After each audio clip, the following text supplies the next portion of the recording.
What's up, Switzerland? It's your boy Masspike Miles, and you're locked in the Aightgenossen right here. Make sure you keep it locked. Don't go nowhere. Here.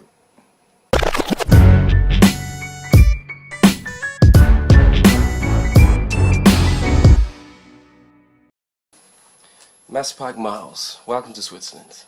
Thanks for having me. No problem at all.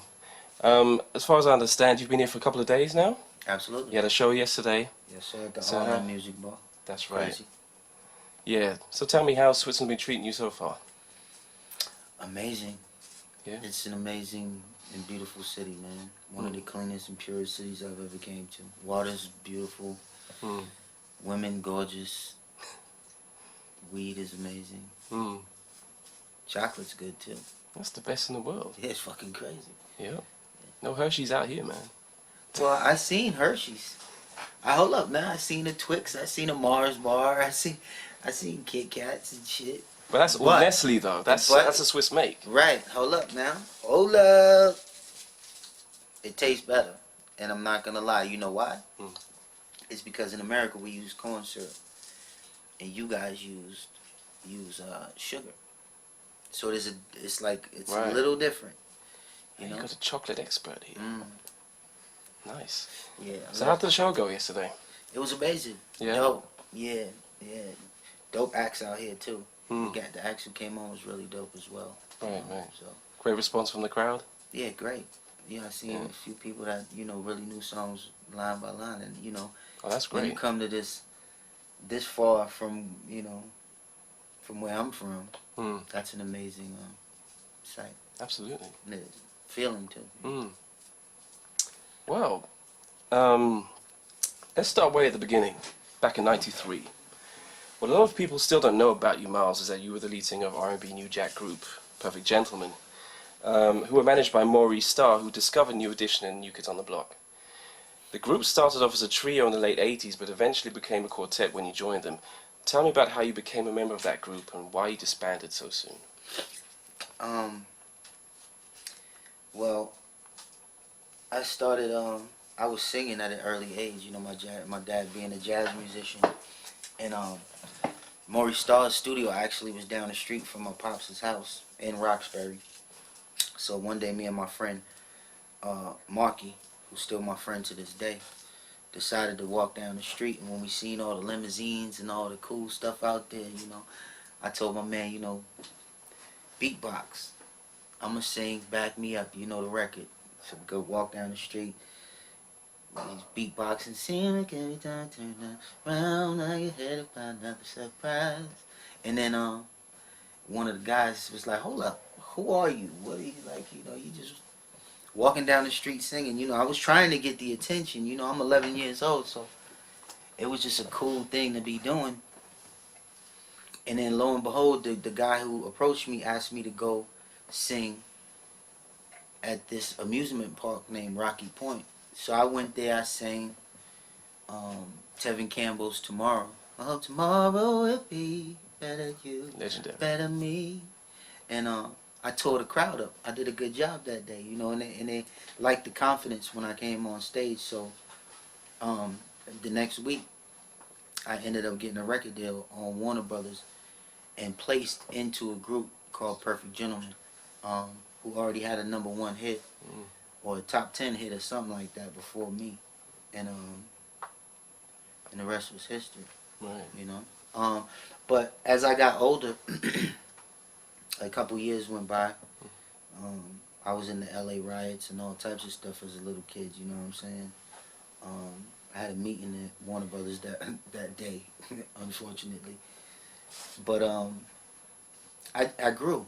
I got a little older. I got some hair on my face. I started developing, and I just felt like I wanted to broaden my horizon and do something a little different. I've always been an independent. I've always done my own thing. My mother didn't get me the record deal. My pops didn't get me the record deal. I kind of went about it alone, and made my own decisions when it came to my career. How did they react when they learned that you had a record deal, though? Well, the funny part is my mom. I got the deal, right? And this is, they say, yeah, you got a record deal on, whatever. And I go home and First, I went to the lawyer's office myself, and the lawyer was like, you're 11. What the hell are you walking in here?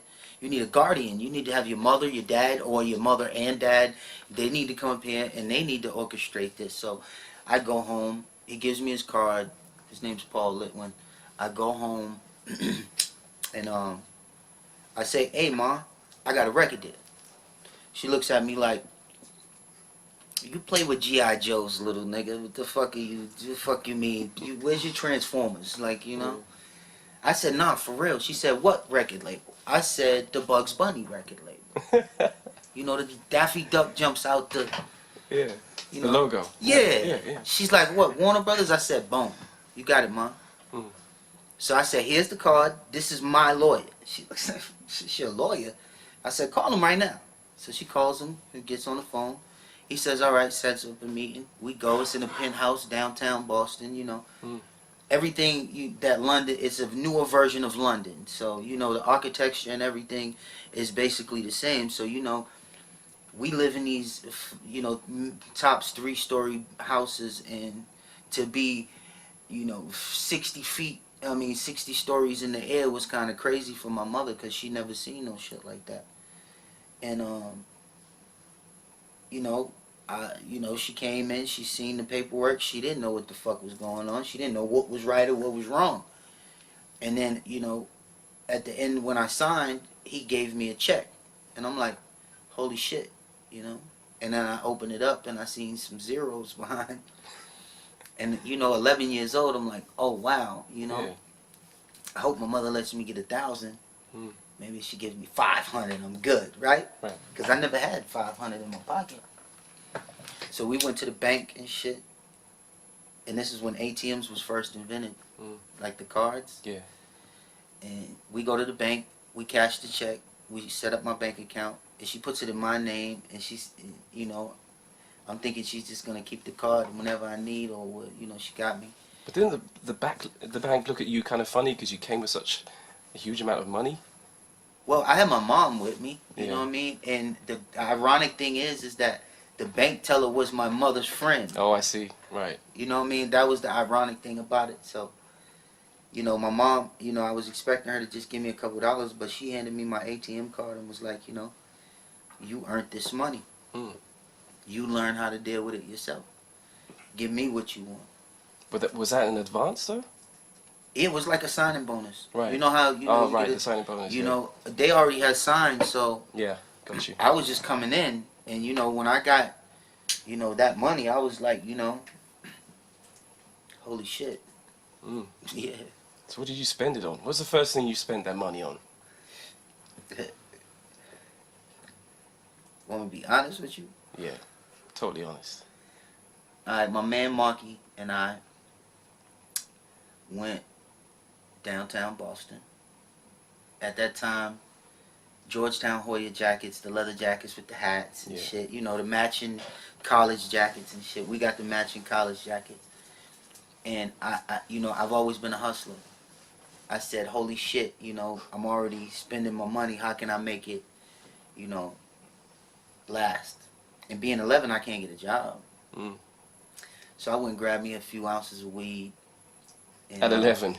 At 11. And figured out how to sell weed Early when start. I was 11. Yeah. Yeah. and that's exactly the truth. Right. And my cousin played me too, because he was, I'm like, I'm gonna give me a couple ounces or whatever, right? So I'm like, I'm gonna get 2. And my cousin, I'm like, I go to my cousin, he's like, yeah, it's $200. So I'm like, all right, cool. We go with him to the weed man, and he comes back with a quarter pound. So he's like, all right, you gotta bust that down. We gotta bust it down into 2. I got the scale at the crib. Gonna bust it down. You get 2 ounces. I get 2 ounces. So as I grew and matured into being a drug dealer, so to speak, I realized that the quarter pound was only $200. Oh. And that was my first lesson. Right. With dealing with some fuck niggas that'll play you. But it was a business deal, so I couldn't be mad at my cousin. Yeah, plus you're 11 years old. You didn't know better at the time. But me being 11 years old, going to my cousin, he should have motherfucking made sure I was True. True. Because if my 11-year-old little, first and foremost, my 11-year-old little cousin come to me, pussy nigga, what you give me all your money? I'm taking it and I'm telling your mother. That's what I would do, you know? But he wasn't like that. He played me from 200. He played me for 2 ounces. Wow. Yeah.